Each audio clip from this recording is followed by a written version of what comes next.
What's up, guys? This is Lon with Single Track Skills. I thought I would do a quick video on some of the things I've learned about how to ride an e-bike and more technical terrain. Let me start off by saying that I have not always been in favor of e-bikes. As a matter of fact, I'm kind of a hypocrite about that. When they first came out, I was doing a lot of negative talk, but you know, through life experience, sometimes we see things differently. And what happened to me was I had more and more clients that one person was really fit, but their buddy was not so fit. Maybe they had some health issues or whatever. And I found that e-bikes allowed for both of the buddies to have fun. And then another friend who actually had some health problems from serving in the military, and who am I to say the sacrifices he made, that he shouldn't be able to enjoy mountain biking just as much as me.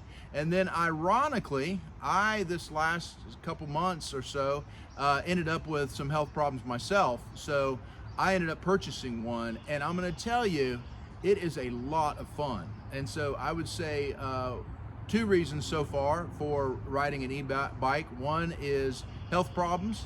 Number two, just having fun. It takes mountain biking to a different level. I would never want to trade off my regular mountain bikes for only an e-bike. That's me personally. But I'll tell you, since I bought this thing, I mean, I've been riding it every single day. So that tells you how much fun I've been having on it. So let me dive into some of the things I've learned about how to ride something like this differently than a regular mountain bike. First, before I do that though, I need to say what bike this is. This is a Transition repeater, and I love the company. It's been such a great company for my small business. They've supported me a lot, and I really try to support them a lot. If you want to grab you one, my buddy Keith Bonet at St. Matthew Cycling in Louisville, he's a great guy, great rider, and great fellow coach. So definitely hit him up. This is the entry-level model, and I've been very pleased with it. It's still very expensive, but it gets the job done. The thing I don't like about it is it's very heavy.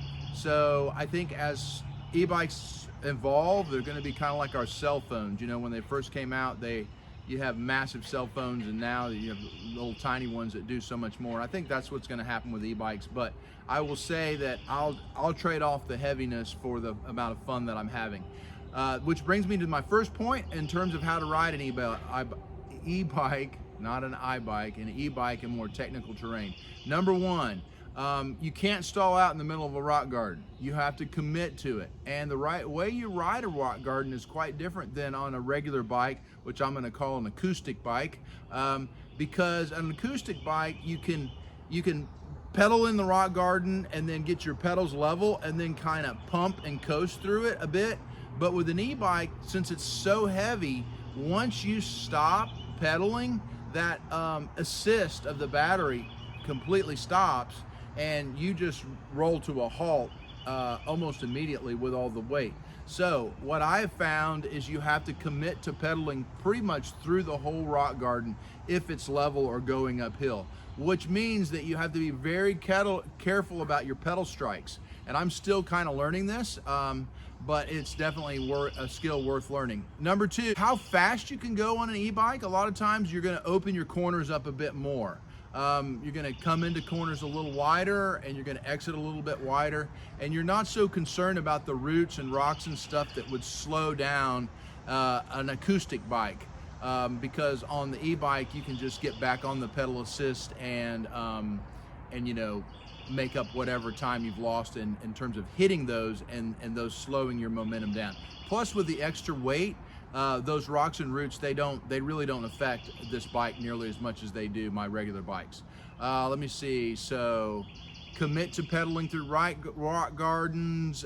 Don't stall out. If you do stall out, there is a walking function on here that you just push the button and it helps you walk out, but still it makes it difficult. Number two, opening your corners wider, because you're going to come in faster and into those corners, and you'll end up exiting faster as well just because of the weight and the speed that you're coming into the corner. Another thing that I'm finding out is that, like, trying to wheelie something like this, I have it in the eco mode, and that seems to give me the best wheelies for riding a wheelie. I can ride a wheelie longer on this than I can on my regular bike. My buddy Shane pointed this out. He said that, you know, in the boost mode, well, let me back up. You have several modes of how much battery you use and how fast and how much pedal assist it will give you. And it starts off with the eco mode that saves your battery, and then the trail mode, which is the mode I use most of the time when I'm riding, and then the boost mode that really uses your battery but really gets you going and really assists your pedaling. And for the boost, you know, whenever I would give it a little bit of pedaling while I had that front wheel in the air, I mean, I had to be really careful not to loop out. So I was really having to grab that rear brake a lot more. Same with the trail on a wheelie, but the eco mode was just about right. So anyway, that's something that I've learned and I'm still learning. Just clarification, an e-bike is not like an electric trials motorcycle or an electric motorcycle. And I think that was some of my misconception in the early days. Is I thought, well, what's the difference between this and an electric motorcycle? There's a huge difference. Number one, once you stop pedaling, the battery cuts off. So it's not, you know, you're gonna have to put something in it to get it to go. Whereas on an electric motorcycle, you know, you just got that throttle. And so there's a big difference there.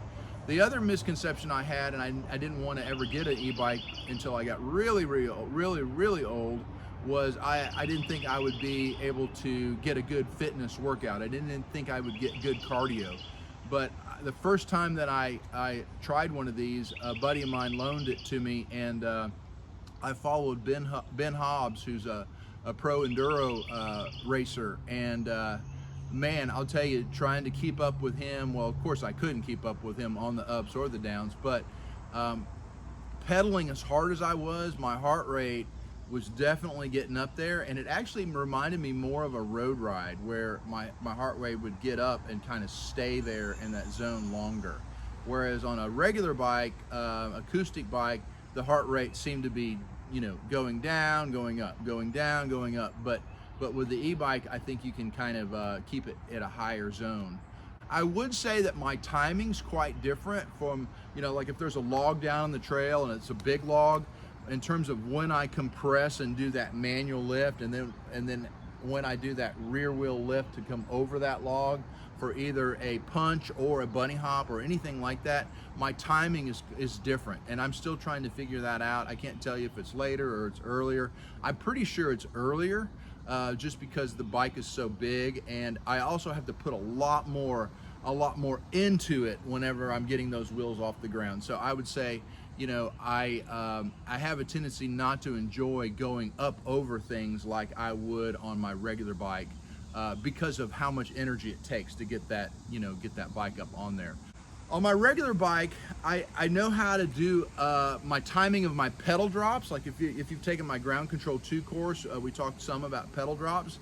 And the timing of the e-bike for a pedal drop, or what some people would call a wheelie drop, which is what trials riders use. If you watch a Danny McCaskill or something like that, when Jeff Lanowski, when they're up on the top of a building and they're going to drop to flat, they do what's called a pedal drop. So they just do a really hard 360 degrees plus another 180, and then they come back and then they land their rear wheel.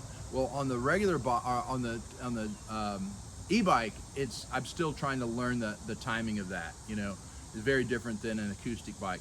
I'm sure there are many more things that I'll learn on this, but I wanted to just throw a basic video out there to share some of the things that I've learned about this so far. I'm excited. I love it. Thanks for giving me a listen.